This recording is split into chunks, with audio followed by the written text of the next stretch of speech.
श्री अखिल रावना राजपूत समाज की ओर से अक्षयम होटल में प्रेस कॉन्फ्रेंस आयोजित की गई, जिसमें रावना राजपूत के प्रतिनिधियों ने समाज के हक और अधिकारों को लेकर बीजेपी और कांग्रेस में उचित अनुपात में प्रतिनिधित्व की मांग रखी। संस्था के प्रदेश संरक्षक रणजीत सिंह गोतिया ने पीसी को संबोधित करते हुए बताया कि राजनीतिक दलों की ओर से अनदेखी के चलते हुए रावना समाज में काफी रोष है। इसी वजह से आज तक किसी भी राष्ट्रीय दल ने राजपूत समाज को संसद में प्रतिनिधित्व नहीं दिया। इसके साथ ही रावना राजपूत समाज में बीजेपी और कांग्रेस से लोकसभा चुनाव के लिए एक टिकट की मांग भी रखी गई। राजनीतिक दलों से कांग्रेस और लोकसभा चुनाव के मुहाने पे हम खड़े और जाहिर सी बात है, जब भी कोई सा भी चुनाव आता है तो विभिन्न समाज के लोग अपनी अपनी कुछ मांगों को लेकर सामने ज़रूर आते हैं। ऐसा ही कुछ मांग लेकर आज रावना राजपूत समाज आया। हमारे साथ में रावना राजपूत समाज के कुछ प्रतिनिधि मौजूद हैं। भाई साहब, पहले तो आपका परिचय। मैं रणवीर सिंह बिरलो का जिलाध्यक्ष नागौर। आप जो भी मांग आप लेकर आए हैं, क्या वो मांग जो टिकट की है वो आपने पहले क्यों नहीं रखी? अब जब हम लोकसभा चुनाव के मुहाने पे आ गए हैं और आचार संहिता लगने वाली है, उस समय पर इस मांग का क्या कोई विशेष उद्देश्य है? नहीं, हमारे समाज के जो लोग भारतीय जनता पार्टी और कांग्रेस में काम कर रहे हैं, निश्चित रूप से उन्होंने अपने अपने स्तर पे दावेदारी कर रखी है।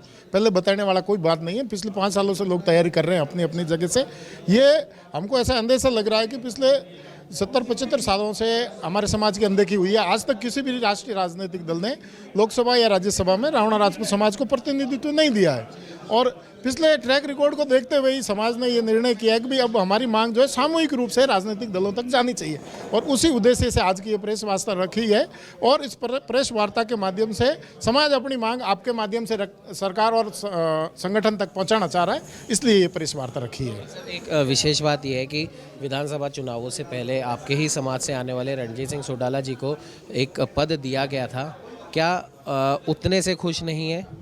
नहीं, समाज तो खुश था उनके पद से, और भी लोग डिजर्व करते हैं। सोडाला जी हमारे समाज के प्रदेश अध्यक्ष है, भारतीय जनता पार्टी में पिछले 40 सालों से कार्यरत है। आज पूरे समाज को घूम घूम के राजस्थान में जागृत करने का उन्होंने काम किया है। जैसे लोग उनको रावना राजपूत समाज का अम्बेडकर भी कहते हैं, तो उस पद से संतुष्ट थे हम लोग।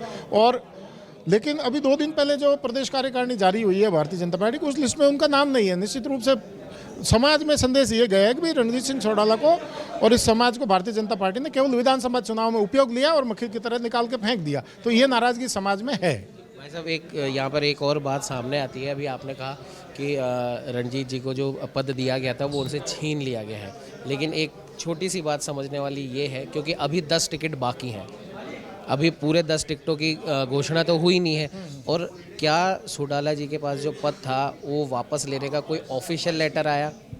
नहीं, ऑफिशियल लेटर नहीं होता है सर। जब प्रदेश कार्यकारिणी जारी है और उसके बाद अगर 3 महीने बाद नई कार्यकारिणी जारी होती है तो हटाने का लेटर नहीं निकलता। नई कार्यकारिणी जारी होते ही पुराने अपना आप हटाए हुए मान लिए जाते हैं। तो निश्चित रूप से भाई हटाना नहीं कह सकते, लेकिन नई कार्यकारिणी में स्थान नहीं मिला तो हटे हुए ही समझ सकते हैं आप। ऑफिशियल लेटर नहीं आता है इसमें। अगर मान लीजिए पार्टी उनको टिकट दे देती है, क्योंकि अभी 10 टिकट बाकी हैं, तब आपका क्या रुख रहेगा? समाज उनका वेलकम करेगा। और अभी चेयरमैन साहब ने बताया, रणजीत सिंह जी ने, कि 2 लाख लोगों के साथ हम लोग स्वागत करेंगे उस पार्टी के अध्यक्ष का और पार्टी का।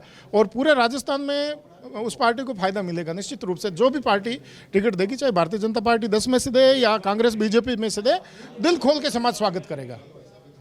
तो ये थे हमारे साथ रणवीर जी, और इनका साफ तौर पर ये कहना है कि अगर रावना राजपूत समाज को कोई प्रतिनिधित्व नहीं मिलता है तो आगे क्या कुछ आंदोलन होगा, उसके लिए दोनों ही प्रमुख पार्टियां तैयार रहे। सहयोगी कैमरामैन अजय के साथ उमंग माथुर, नवतेज टीवी, जयपुर।